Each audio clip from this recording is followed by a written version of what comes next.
সম্প্রীতিকে পোষণ করে তা না, এই ইউনূস সরকার প্রত্যেকটা সাম্প্রদায়িক শক্তিকে শোষণ করে বন্ধুগণ।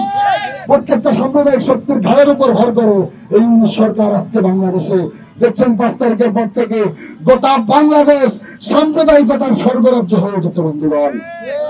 এই বাংলাদেশে যারা মাজারে যায় তারা নিরাপদ না, এই বাংলাদেশে যারা অন্য বিশ্বাসে বিশ্বাসী তারা নিরাপদ না, এই বাংলাদেশে যারা এই যে বর্তমান সরকারের যে কথিত ইনক্লুসিভ বাংলাদেশ এই ধারণার সঙ্গে যারা বিনোদ পোষণ করে তারা নিরাপদ না বন্ধুগণ।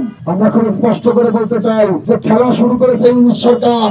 5 তারিখের পর থেকে সারা দেশের মধ্যে যে সাম্প্রদায়িকতার আগুন জ্বলছে, যে জাতিগত জাত্যাভিমানের আগুন জ্বলছে, এই আগুনের উপর ভর করে বাংলাদেশে সঙ্গে কিছু সৃষ্টি হতে পারে না বন্ধুগণ।